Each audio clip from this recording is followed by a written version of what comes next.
Primera de Reyes, capítulo 19, versículo 5 al 7, dice así su palabra, hablando de Elías y de la circunstancia que vivió en el enebro, ¿vale? Dice: y echándose debajo del enebro, se quedó dormido. He aquí luego un ángel le tocó y le dijo: levántate, come. Entonces él miró, he aquí a su cabecera una torta cocida sobre las ascuas y una vasija de agua, y comió y bebió y volvió a dormirse. Y volviendo el ángel de Jehová la segunda vez lo tocó diciendo: levántate y come, porque largo camino te resta. Que Dios nos bendiga a través de su palabra.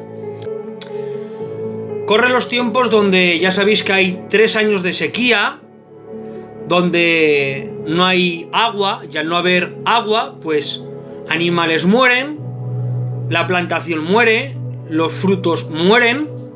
Es decir, hay una crisis alimenticia, no tan solo económica, al punto de que el pueblo se ve subyugado por este rey, Acán, y por su esposa, al punto de que les dice: tenemos que sacrificar a Baal y aceptar nuestros dioses, si no, pues no os vamos a dar agua, porque ellos hicieron como un conducto para poder tener la poca agua que había, y ellos se asomaban a la terraza del palacio, echaban agua delante del pueblo y les decía: si creéis en Baal, os damos agua. Si no creéis en Baal y creéis en vuestro Dios Jehová, pues que Él os provea, moriréis de agua. En fin, los apresionaban, los oprimían, pero en los momentos más difíciles Dios levanta hombres más fuertes. Se levanta Elías, el profeta de Dios, y dice ese edicto, luego por su palabra cesa y empieza a llover, y de nuevo ahora en el Monte Carmelo reúne a todo el pueblo, y ya sabéis, hace el sacrificio, los de Baal no consiguen nada, pero Elías ora al Señor y fuego desciende sobre el altar, y el pueblo reconoce que Baal es un dios falso y que Jehová, el Señor, es el Dios verdadero. Esto es lo que pasó en esta historia antes de iniciar este pasaje del enebro. Ahora, se levanta, hermanos, Acaz y va donde Jezabel y le dice todas las cosas que acaba de pasar y de cómo ha quedado en afrenta delante del pueblo y cómo Baal ha sido ridiculizado por Jehová y por su siervo Elías. Y ahora esta mujer envía un edicto y le dice: que Dios que los dioses hagan conmigo lo que no vaya a hacer yo con Elías. Si mañana él no está muerto, que a mí me maten. Más o menos dice eso. Y ahora Elías, el profeta que ha matado, si no mal recuerdo, a 850 profetas, teme el edicto de esta mujer, pero no teme a la mujer, sino la autoridad que ella tiene, porque él no tenía temor a un hombre, ya que se enfrentó a un pueblo entero, pero sí a la autoridad de que si esta mujer decía que vayan a por él, cientos de soldados iban a matarlo. Entramos en contexto y ahora vamos al pasaje. He titulado a este mensaje Viviendo el enebro. Elías se entera de lo ocurrido, y el siervo que estuvo cuando fue usado en diferentes momentos de gloria en su ministerio, ahora le dice: quédate en Judá y yo me voy al desierto. Se va al desierto y dentro de ese desierto se esconde debajo de un árbol que era un árbol llamado enebro. Y ahí él dice: Jehová, quítame la vida, porque no soy mejor que mis padres. El primer punto, hermanos, que quiero tomar es qué actitud debo de tomar en el enebro, en el desierto, en esa circunstancia, en esa frustración, en ese desánimo, en ese problema. Y la respuesta rotunda y clara es una vida de oración y una vida de lectura bíblica. Orar y leer no falla en ninguna situación. ¿Quieres ser usado? Ora y lee. ¿Tienes problemas? Ora y lee. ¿Estás triste? Ora y lee. ¿Estás feliz? Ora y lee. Eso pega en todas las circunstancias.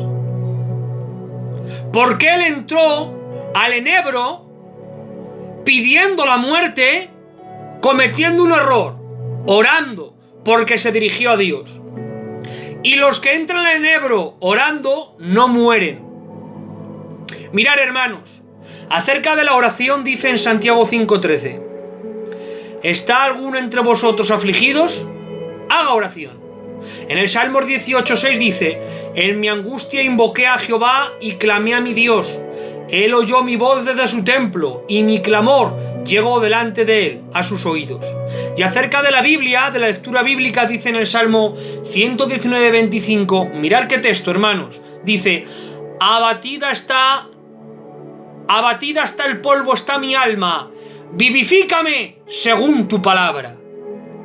Y hay otro salmo también en el Salmo 119, versículo 28, unos versos después dice: se deshace mi alma de ansiedad, pero ahora dice: susténtame según tu palabra. La oración y la Biblia en el enebro te aclararán las dudas, te abrirán la visión y podrás ver como tienes que ver. ¿Sabéis, hermanos, cómo el Señor restauró a Elías? Primeramente dice la Biblia que viene un ángel, le da de comer agua y pan, Elías come y se duerme. Pero segundo, viene el ángel de Jehová. ¿Quién es el ángel de Jehová? Una teofanía de Cristo, es decir, era Jesús. Y ahora Jesús le da agua y pan, y esa comida le restauró. ¿Saben simbólicamente lo que significa el pan y el agua? El pan significa Mateo 4:4, donde dice: no solo de pan vivirá el hombre, sino de toda la palabra que sale de la boca de Dios. Y el agua significa San Juan 7:37, que dice: si alguno tiene sed, venga a mí, y de su interior, como dice la Escritura, correrán ríos de agua de vida. El pan y el agua simbólicamente representa la vida del Espíritu en oración y la vida del Espíritu en la Biblia. Es decir, con un poquito de pan, con un poquito de agua, o lo traduzco, con un poquito de oración y con un poquito de Biblia, el Señor restauró a Elías, un hombre que pedía la muerte, pero el Señor Jesús vino para matarlo. Sí, oídme, vino para matar, pero para matar su ansiedad, para matar su tristeza, para matar su miedo, para matar su decepción, para matar su complejo. Cuando tú oras y cuando tú lees, quizás tú estás pidiendo como Elías: Señor, este problema me mata, este problema no puedo solucionarlo. Pero el Señor vendrá a tu vida para matar a esa circunstancia, para matar esa tristeza, esas lágrimas en desmedida. Sí, una vida de oración y de lectura en el enebro te hará tener una actitud clara, firme y vigorosa para enfrentarte a la situación. Primer punto, nuestra actitud tiene que ser oración y Biblia. Segundo punto, ¿cómo salir del enebro? La actitud que debo tomar es la que he dicho, pero ¿cómo salir del enebro? Y es preocuparme de los demás. Benjamín, ¿qué me estás diciendo? ¿Que dentro de mi problema deje de preocuparme por mí para preocuparme por los demás? Sí. Porque depende de lo que tú pienses, así tu mente se aclarará. Mirad, Elías entró al enebro preocupado por él, pidiendo la muerte. El Señor lo restaura, camina 40 días hasta el monte de Dios y se mete en una cueva preocupado por Dios y por Israel, porque le dice el Señor: Elías, ¿qué haces aquí? Y él le dice: he venido porque tengo un vivo celo por ti, Señor, y porque Israel se ha doblado ante Baal, han derribado las murallas y sacrifican altar a Baal. Cuando se preocupaba por él el enebro lo estascó, lo paralizó. Pero cuando se acercó a la cueva y empezó a tener ese celo por las cosas de Dios, ya que fue producido por el alimento que Dios le dio, dejó de preocuparse de él y empezó a preocuparse por las cosas de Dios y por su pueblo. El apóstol Pablo en Corintios empieza a defender su ministerio porque los hermanos de Corintios en ese instante se metieron falsos maestros que acusaban a este hombre de Dios, y él, que era padre de obra, se defiende sabiendo lo que Corintios sabía. No era vanagloria, era una defensa en su fidelidad.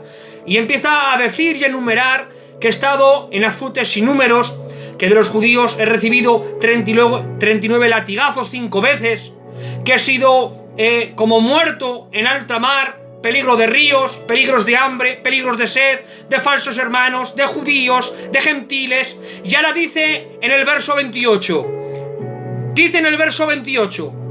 y además de otras cosas, lo que a mí se agolpa cada día.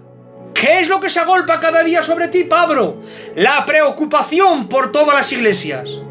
Yo pensaba que iba a decir la preocupación por todas mis aflicciones, la preocupación por mi propia vida, que estoy a punto de morir en cada sitio que voy al predicar.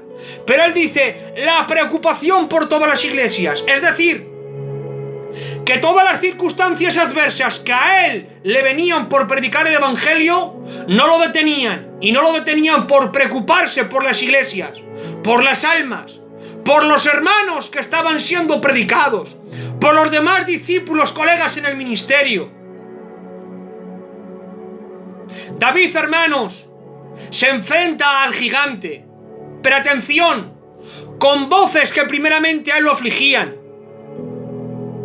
Lo primero que escuchó David era menosprecio, porque su padre lo pone a pastorear las ovejas de su padre, y eso era una labor para mujeres jóvenes. Segundo, va a la batalla y sus hermanos, en vez de recibirle bien, le reciben con censuras diciendo: ¿qué haces aquí? Y tercero, se acerca a Saúl y en vez de intentar apoyarle le dice: pero que tú eres joven, que te va a matar. David no atendió las voces que lo afligían para escuchar la voz que amenazaba al pueblo de su Dios. Dejó de escuchar las voces que a él le afligían y le preocupaban para escuchar la voz que amenazaba al pueblo de su Dios. Dentro del enebro, si escuchas más las voces que a ti te afligen, lo único que vas a conseguir es frustrarte, porque el enebro es muy real y golpea. Pero si tú dejas de escuchar la voz del enebro para escuchar la necesidad que tiene el pueblo de Dios, te lo garantizo, un pensamiento negativo se marcha pensando en otro positivo. Y qué mejor que pensar en el evangelio, qué mejor que pensar en hacer bien a mis hermanos, qué mejor que predicar a Cristo, qué mejor que orar por los demás, qué mejor que dar estudios, qué mejor que evangelizar, qué mejor que predicar del Señor a aquellos que no lo tienen. El enebro no puede detener tu proyección. Hombre de Dios, siervo del Señor, mujer que canta en el coro, anciano que lleva en el evangelio, joven que estás iniciando. Las heridas, los golpes que hemos recibido en estos 2 años no pueden deteriorarnos. El pasado, pasado es.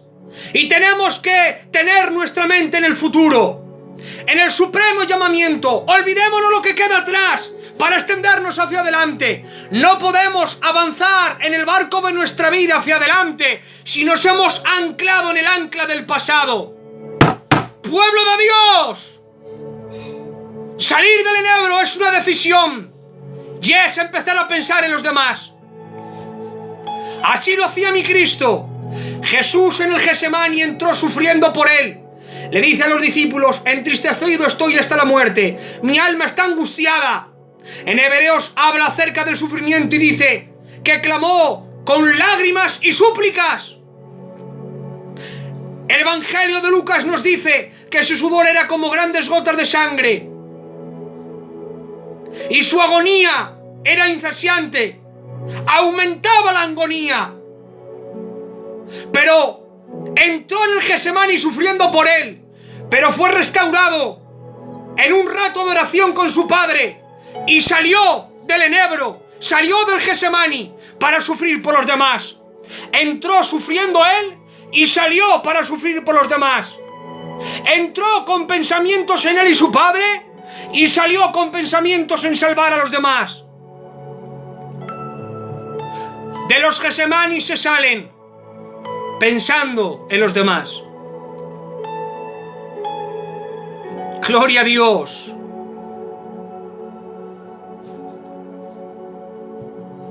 Y tercer punto, aprendamos a restaurar. Gloria a Dios. Hemos dicho qué actitud debemos de tomar, y es orando y leyendo. ¿Cómo podemos salir dejando de pensar en el enebro para pensar y ayudar a los demás? Y tercero, esto es a nivel de iglesia. Lo que acabo de hablar es a modo individual, como persona que cada creyente nos enfrentamos a enebros. Pero esto es a nivel de iglesia. Tenemos que aprender a restaurar a los Elías que están dentro del enebro. ¿Y saben quién es modelo, diseño y ejemplo? El Señor Jesús. Mirad, hermanos, la primera comida a Elías simplemente lo alimentó y lo fortaleció y se echó a dormir. Pero en la segunda comida Jesús le ordena a Elías que salga del enebro. Si Jesús le dice a Elías en la primera comida que salga del enebro, Elías estaba tan herido que no tenía fuerzas para salir. Pero como primeramente lo alimentó y lo fortaleció, después tenía Elías fuerzas suficientes para recibir el mandamiento de come y bebe, que largo camino te resta, y caminó 40 días hasta el monte de Dios. La primera comida fue para restaurar la fe de Elías. La segunda comida fue para establecer un mandamiento: levántate y come y bebe, porque largo camino te resta. No podemos exigir a los Elías que están heridos. Tenemos que alimentarlos, tenemos que restaurarlos, tenemos que orar con ellos, tenemos que leer la Biblia con ellos, darles estudios, hablarles del Señor, ponernos en ayuno con ellos y después sí, ordenarlos, establecerles, afirmarlos, encimentarlos, exigirles, exhortarles, darles la palabra para que crezcan en Dios. Dice en Gálatas 6, 1 al 2: hermanos, si alguno fuere sorprendido en alguna falta, vosotros que sois espirituales, atención, restauradle con espíritu de mansedumbre, considerándote a ti mismo, no seas que tú también seas tentado. Sobrellevad los unos las cargas de los otros y cumplid así la ley de Cristo. Si parafraseamos el verso, este es el orden. Primero, restaurarle. Segundo, llevad la carga juntos. Y tercero, así cumplís la ley. Si a una persona que está herido le sacas la ley, el mandamiento, lo único que vas a hacer es echar más carga de la que tiene y no lo vas a restaurar.